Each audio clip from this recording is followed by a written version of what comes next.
Hello, everyone, and welcome to the Brownstone. I'm your host, Dr. Michele, and you're listening to Numbers Don't Lie. We learn to get out your feelings so you can make the best decisions for yourself, your family, and your business.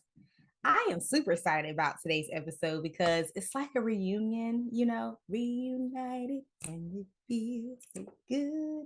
So, back when I first started entrepreneurship, I actually started in personal finance, still numbers, still data, but it was in the finance world. And one of my friends, she was like one of my biggest cheerleaders, but she also was on her own personal finance journey. And so we would meet on Instagram once a month, and it was called Mondays with Mo.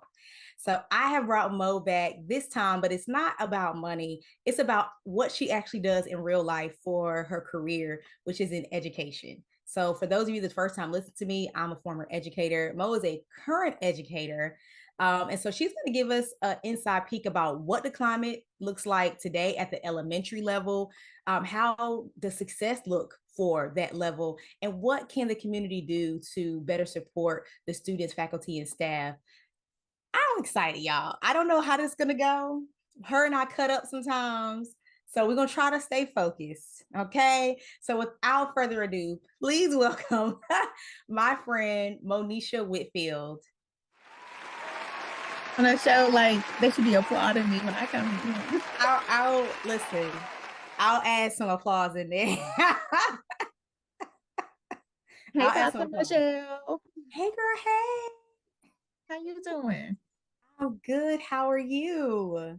Doing well, doing well. Glad That's that good. all You the made it. weather has passed on by because, it was a little rough and rocky, but we made it. We made it. Listen, and then they talk about a heat wave now. I'm like, what's with this extreme temperatures? It was God, hot I'm yesterday. trying to tell you something. Sorry, I'm done. All right, before we get too turned off, like on the wrong road so early, let's go ahead and tell the people who you are, like all that you do, and what makes you you. Well, I am Monisha Whitfield, and as Dr. Michelle said earlier, we are really good friends, and we used to have these chats back in the day when she was doing finances. But like she said, today we're going to be talking about education. So I currently work in an elementary school where I am the MTSS interventionist, which MTSS just means multi-tiered systems of support. So with that, I just kind of navigate things, but I think we're going to get into that a little later. But I also do a little bit of coaching, which is new to me. So I'm outside of the classroom helping educators, helping students. I'm working with the district, kind of lending information. So I kind of do a lot of different things at my school. But yeah, that's what I'm doing right now. So, how long have you actually been in education mode, like in the classroom or in the school? Ooh. So I technically started in education right out of college, honestly. So since 2011, official teacher in the classroom, 2012, and then I took, my year off. So A gap yeah, year. 11, 12 years ish. Oh, Wow, yeah, I know. It's crazy, right? that's crazy. Mhm. That's crazy. So our last guest, she had been in the classroom, I think, for like 10 years. So we got some veterans up here, even though they I don't look know. old enough. Okay. Okay. They are, in fact, veterans, have experience, and can really give a accurate view of what's happening in the classroom. All right. So before we get into any deep stuff, could you share like one of your favorite memories? It could be in the classroom or your role as a coach. Um, a favorite memory. Okay, so I taught kindergarten, just to give a little background. I also taught third grade and I taught fourth grade. But kindergarten is uh it's sweet, it's special. The kids are a lot more dependent upon you, but it has its rewards because by the second half of the semester, kids are more independent and you really get to see them grow and blossom. So, love that. So, there was this little boy in a kindergarten class, well, in my kindergarten class, and he had never been to school, like no daycare, nothing. So, the very first day that he came into the classroom, it was horrible. Like he was he didn't want to leave his mama. His mama was trying to go. She had to stay a few extra minutes. And we were like, no, just go ahead and go. He'll be fine. He's like kicking, screaming, shouting, like trying to run out the door to get her. And it was just kind of like, you know, he's going to adjust. So it was Mhm. really hard for him the very first couple of months, actually, very Wow. hard exterior.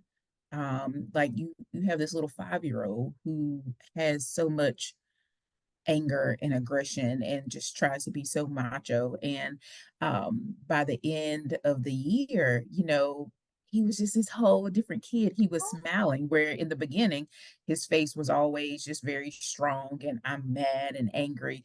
But by the end, he's reading and he's smiling and he's laughing. And you could tell that he was taking pride in all the things that he was capable to do. So, like, that little boy in particular has a very special place in my heart, because just to see that growth from him, it's like he learned to love school, whereas before he hated it because he didn't know it. So, yeah, that's a very memorable moment for me. Okay. Now that she's done cutting onions, guys. But you actually said something that the last guest said, which was he hated it because he didn't know it. And one Mhm. thing she said was she hated data. She hated, like, because at school, like, I don't know how Yes. it is in elementary level, but at high school level, it was a lot of testing. It was very data driven. Like, it was a lot, and it could be overwhelming to those that really don't like data, numbers, math is very intimidating. And she was like, I hate it because I did not understand it. But it was like, it's once I did, oh baby, it was all good. So it sounds Mhm. like that's just a, human behavior to resist something that they don't understand.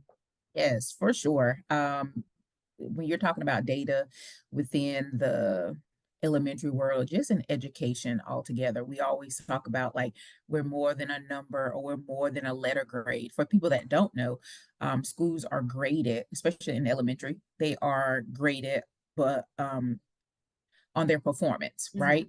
So you're looking at third, fourth, and fifth graders who take end of grade tests, and they take that and they look at how well students grew.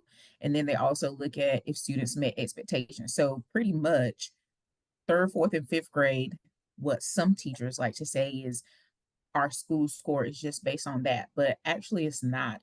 It's a collective. Like, we're looking at how students have been learning over time, and Mm. all of that helps to create this score. So, yeah, it can be a lot for teachers who can get frustrated and they're like, I don't understand data. Yeah. So you mentioned testing and all that stuff, and I'm sure most all of us have been a student at some point, so we get the testing, and maybe things are different because I know when I was teaching, those students got tested way more than I did. I just remember having a test for your class, even in elementary schools, like maybe you had to Mhm, test it in your unit, and test third, fourth, fifth, and beyond in the grade test or in the course test, and that was it. You know what I mean? But it was when I was teaching, it was like every 2 weeks, and it was a lot. So could mhm, you talk to us about your school and maybe the district and like what defines success? Because we hear this the school's getting graded, the students mhm. getting graded. Like, what does success look like at that, especially at the elementary level?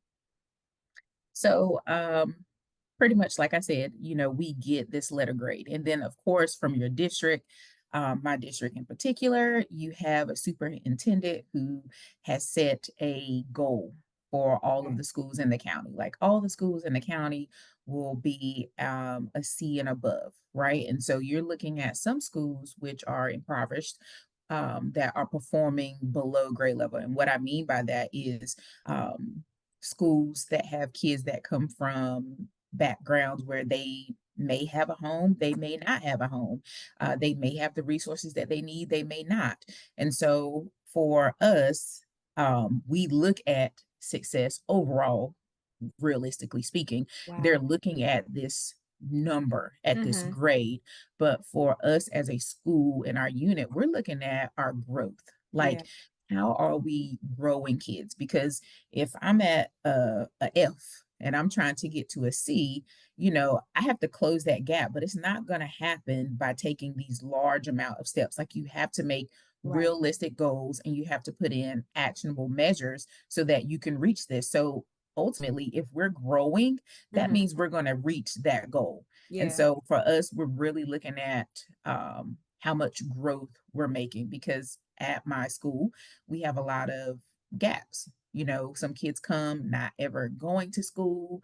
Um, and that's a whole nother, you know, Not just uh, like entering conversation. kindergarten, like Yes, third like grade and no pre-K, no nothing, like no daycare. Like some kids just come okay, to kindergarten, just not without any foundational social skills. skills, Mm-hmm. foundational skills, yes. And so when they get there, you're starting from probably below ground zero, because education doesn't just happen in the school system, it happens at home. Like, your Right. kids are sponges. They are paying attention to what you're doing. They are learning from you. And so education is not just in a brick and mortar building, it Mm-hmm. happens around you on the daily. So Wow. yeah, we look at growth I and love how that. we're growing students, because if not, it can be um discouraging to say, like, Yes. oh man, we're still not where we need to be, or we're still not making these goals. But let's look at what we are doing, and how Mm-hmm. do we continue to grow. And so Yeah. those are successful measures that we look at. And I'm glad you said that because I like to call them success metrics because it's KPIs or key performance indicators, like that's very generic, but I like to say success measures because it's what is your definition of success, and that could be different across different schools or whatever. And even just the idea that, oh, we want to have all schools at a C or all schools at a B, it really, like my last guest said, that it doesn't take into account the circumstances of your Mhm. students. And so I'm just kind of imagining being a parent of a child that maybe has tested below for a couple of years and seeing, like, hey, what's their school assignment for next year? Like, this school has, I don't know, a high rating for the level of growth. Students that perform, have consistently underperformed, experience this amount of growth. I think for me, that would be more enticing and exciting to put my student in that school as opposed to, oh, this student is a B level schools. I'm like, well, what does that mean? Like, Mhm. I don't, what I'm saying? Like, that Yeah, doesn't really have it has, most people interpret it as one thing, but like tangibly, what does that even mean? You know what I mean? correct. Mhm. Did you know that data driven organizations were 19 times more profitable? 19. You heard me right. Perhaps you're asking, what is data driven and how do I become one of those organizations? I'm so glad you asked. I want you to go take a quiz. It's a simple, quick quiz to help you assess if you are, in fact, one of those organizations. Head over to mogulbeginnings.com/data into dollars quiz now. That's mogulbeginnings.com. You can just go to mogulbeginnings.com and it'll show you the data into dollars quiz. Take it now. You'll see if you're on your way to 19xing your profitability. You're listening to Numbers Don't Lie on KCCR Cityscape. We hope you're enjoying the tunes and all the jams. Make sure you visit our website over at brownstoneworldwide.com to learn about all things Brownstone. You can check out Brownstone Living Magazine and all the great things that we have on the website, as well as the shop. You just got to head over to the website, brownstoneworldwide.com. Keeping it locked to KCCR Radio, my station, the Brownstone Center. And don't forget, no matter where you go, there we are. A lot of parents don't view it that way. They Mm-hmm. are looking at schools that are at that A, that B, that C. A lot of people are looking at charter schools, private schools. And the thing is, but are these schools still growing your child? And that should matter to you. Mm-hmm. No, I agree. I agree. And just being someone that was a high achiever, when you're at high achieving schools, if you if you've never if you're walking into the classroom or and you, I don't want to say weren't a high achiever, maybe haven't been challenged or maybe don't have those foundational skills, being at a high achieving skills, what they expect. And I taught in a high achieving class. So you're not coming in here talking about some, oh, I need a review of something 2 grades ago. Baby, that's not, you don't get that Mhm. here. You have to go back 2 grades. Like, so when you're at a high achieving school, I think a lot of times, like, it looks good to say, oh, this is an A school, we have all this and that. But if unless you kind of have that student that has that internal motivation, and doesn't always need the extra support, that school can be very intimidating and maybe even crush the students' morale if they aren't able to keep up. So like I don't know. I just want to. I hope at the end of this episode there's more of a well-rounded view of education and what those like success looks like even at an elementary level for your child, because like a lot of places have school choice where you can like choose where your child goes to school, and I just look at like the letter grade like it's more than just that. Yes, yes. And I think you hear that quite often.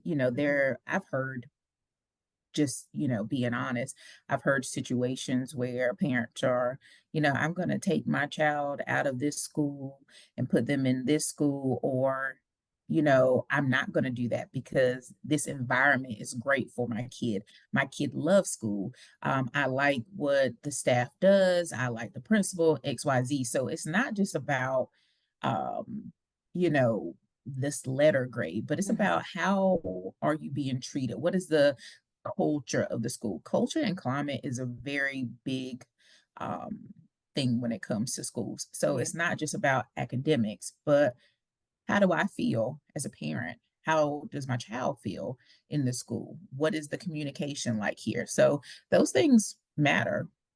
absolutely. And even what you just said reminded me of the last guest really talked about culture. And some of my clients that work in the education system, they're really big on setting the culture, especially for students of color. And it was, I don't know if you saw this post. It was a young Black girl. She like made him in her 20s. And she was talking about being a child that was put in a predominantly white school because Mhm, the idea of it is a better school or mhm, it's a better performing school. But meanwhile, the culture and the climate of school beat those students, that those Black students that go to those predominantly white schools. The mhm, culture and the climate beats them down so bad that they were saying it's so much unlearning they have to do as an adult. So they were saying it's not worth it to put your child in those schools. Just pay for the extra tutoring. So I'm like, again, it's not just about this letter grade for the school of what's the district or this person that probably hasn't taught or schools in 20 years or whatever, mhm, apparently mhm, now it's not a qualification to have any education background to work on a school board or anything. You got anyway, that's a whole nother mhm, story. mhm. But that culture it really influences the academic side too. So I'm really glad you said that. Yeah. So now I want to talk about you more as the coach. So we talked about you kind of working with students and what that looks like, but you as a coach in supporting teachers. So what does success look like for you supporting teachers? Oh man, success looks like teachers achieving their goals, like their needs being met. And so on the coaching side of things, I'll participate in walkthroughs with my leadership team, and we're walking through and we're giving feedback on what we see. And I always when I send out my report to them, it's not like a I got you. When we were in the classroom, we always felt like when somebody was coming around Yeah. that they were just trying to catch us not doing something, but I'm always trying to um, trigger them Mhm. to think about things differently. So it's not like a you should be doing this and you should not be doing that. It's like I wonder. So I'll always end with the I Oh. wonder question, and then I'll get them to think about it. And I'll just say, if you want to have a sit down conversation with me, then we can do that. Or if I feel like I need to, I'll say, can you sign up for a time? So I'm getting them to think and reflect, because that is a very big practice. It's Mhm. just being reflective of your instruction. So I'll get them to reflect, and then they'll come to their own aha, like by me asking probing questions. Like, did you ever think about this? Or what do you think will happen if this happens? Or why did you choose to do that? So, getting teachers to think about why they're doing things, that allows you to see, okay, what are their glows and grows? That's what we Mhm. call them. So, like, what are things that they're really, really good at? What's a glow? And then what's something that they can grow in? And most time, teachers know what they want to grow in. And Mhm. so once you establish that, you just kind of set a plan like, okay, if this is the area that you want to grow in and this is going to have this kind of impact, then we're going to take small steps to get you there where you feel comfortable. And then we'll go on to the next goal. So that's kind of my approach when it comes to success for teachers. And it's always great to hear teachers say, oh, I tried what you said, or I tried what we talked about, because I'm getting them to set their own goals. Mhm. So I tried this and it worked out well, or can you come and observe me doing this and give me some feedback? So I really want in this role is to be the help. Like, how can I help you? How can I serve you? How can I build you up so that you feel like a Mhm. strong educator and that you're doing your best? So that is what success looks like to me, like teachers accomplishing what they want to do and seeing themselves be a better educator. I love that. And I love the constant feedback. I remember one time I was teaching and it was this random man. Like he didn't, they had like the people the district sends and they had the people internal inside the school like you. So it's like we Yep. knew the people inside the school. So it's like, you can come in anytime. But the people that like were foreign come in, Hmm. my students would get defensive. They'd Yep. be like, who is this person? Why are they trying to tell you? Chat. Hmm. Not on the spot, on the spot feedback.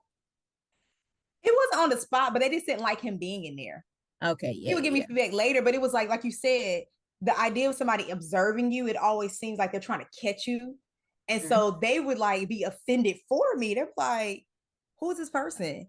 Like, we don't Yes. know them. Are they trying to like say something about you?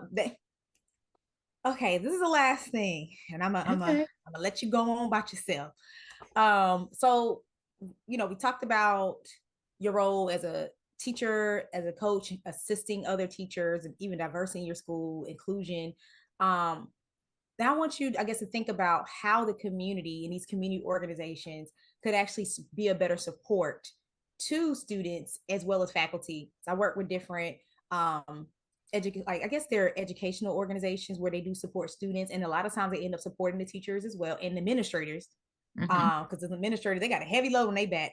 So Ooh, when other baby. people can come in and help support them, it kind of like relieves that stress a bit.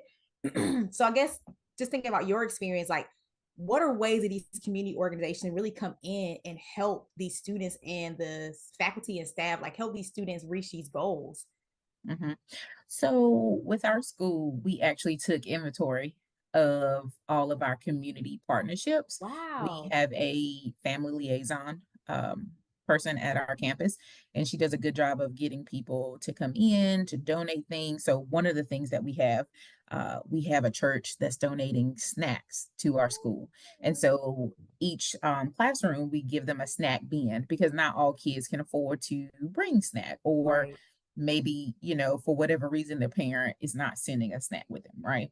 And so that's one of the ways. Another way is that we have volunteers coming in. They're reading to the kids, right? We have other volunteers who are coming in and they're donating snacks to the teachers or lunch to the teachers, breakfast. Because, with teaching, it's a very, um, um, it's not a very monetary job. It's Girl, not, we it's know what not you're saying. it's not giving, but it's nice that people think about you and want to give that time, Mm-hmm. because teachers, need a break. Sometimes in some settings, teachers are with their kids all day. So I know Right. some schools where they have a really big PTA, which we're trying to build our PTA. The parents will come in and they'll give duty-free lunch to the teacher so that they're not with their Oh, kids all day, because we're talking about an 8 hour window and you're not with your kids for an hour and a half of that time, which, maybe perhaps I can come in and give you an extra 30 minutes by covering your lunch, and so people can get on through that by volunteering at the school. Another way that we have people volunteer, we have a lady in the community. She brings books to our third, fourth, and fifth graders, or like they'll pick grade levels and they'll buy a set of books and they'll bring them over because they're trying to encourage kids to read. So I would really just reach out to the people in your community and see how, think about what you need, first of all. Let's mm-hmm. start there. Think about what you need. What do you think would be beneficial for your school? And then just solicit, ask those people, because there are lots of companies out here who are trying to be active in the community, who are Yeah. trying to give back. So it's just all about knowing what you need and approaching it in that way. So that's one way when we're looking at the people from the outside. But also within that community, you have your school. And so as a school, you think, oh, we're just here to educate the students. And that's not always the case. Sometimes we have to educate the parent because education Mm-hmm. is always changing. And so making the time to host parent sessions so that you're teaching your parents how they can support their kids at home. We have a huge ESL population. So maybe that might look like we're going to host uh, a day that parents come in and that they can learn English. That was something that our county did because we are heavily populated. We offer classes where teachers, if they wanted to go and learn Spanish, they could, and parents, if they wanted to learn English, they could. So that's something that the district provided for our community. But within your school, think about what your parents need. And if you're trying to get them on board and you want them to help in the success of the student, then you need to make them feel involved and you need to empower them. Don't just assume or don't assume that they know or that they don't know, but you do Mm-hmm. need to offer the resources to them. So I think that is a big thing. And make parents feel included, invite them out, try to get them out as much as possible and involved in what's going on in their child's life. So those would be some of the things that I would say as a community would be beneficial. I love that. And Mhm. at first, when you were even talking, a lot of those things are very tangible, Mhm. like snacks. Baby, listen, give Yeah, me some snacks. You know what I'm saying? yeah, yeah. I've been so excited if I knew that I had snack, like, yo, we can go to the break and they got snacks in there. Or like you said, have stuff for my students that I don't have to come out of my pocket for. Because Hmm. do they still even have that tax write-off for teachers anymore? Yeah, they do, but Is it lower? is it 200? Okay, I feel like it's been 250? lowered over the years, but I mean it's just nice to be able to relieve, like you said, educators of different duties. So I love this tangible things that you've mentioned. And I mean, a common theme is we want parents involved in their Hmm. students' education. So I love that, include them, because even though sometimes people sound like they want parents involved, at the same time, it's like, do Hmm. you really, you know what I'm saying? Hmm. Because it's like you're Hmm. not really, you're just telling them, you're not giving them a form to tell, like to tell you or to talk to you. I don't know. I like that. Yeah, I think it does have to be more synergy and a more of an effort on both parties to be able to work together. Because that is, it is our child that has to grow up. At some point, it's going to be a lawyer or a politician or a leader somewhere. And we want to, as a community, equip that person to be able to do what they need to do. yeah, exactly. All right, Miss Mo, it's been a pleasure chatting with you as Sure. always. This doesn't air on Monday. Well, maybe you listen to it on a Monday. If you listen to it on Monday, spend Monday with Mo. Okay, okay. But if not, this has been Numbers on Live featuring Monisha Whitfield. Yes, yes. Could you tell people like how they can connect with you if they want to chat more or hear just kind of peek into your brain a little bit more about your perspective on education? Yes, you can reach me on Instagram at Miss underscore motivator, Motivator. Just shoot me a message. And if you want to talk a little more about education, then we can do that. I'm open and I would love to be a resource or help as any way I can. Awesome. And thanks, guys, for tuning in to another episode of Numbers Don't Lie with me, Dr. Michelle. Of course, you can always reach out to me or follow me on social media at Mogul Beginnings. That's Mogul, Mogul Beginnings. You can go to my website, mogulbeginnings.com. And if you are a community organization that wants to get into the school system, that maybe perhaps you're already in there and you need to show your impact, that's something that we do at Mogul Beginnings. Reach out to me. You can go to my website, mogulbeginnings.com, and just schedule a consultation with us. It's free. Okay. Quick to the point so we can see how we can help you expand into more schools, be able to showcase your impact so you can just go further and faster. I think that's all. I hope you guys have a great rest of your week. Oh yeah, check out more resources at the Brownstone. Go to brownstoneworldwide.com as well as, social media, the Brownstone Worldwide. Okay, I think that's all. Have a great rest of your week, guys. And until next time.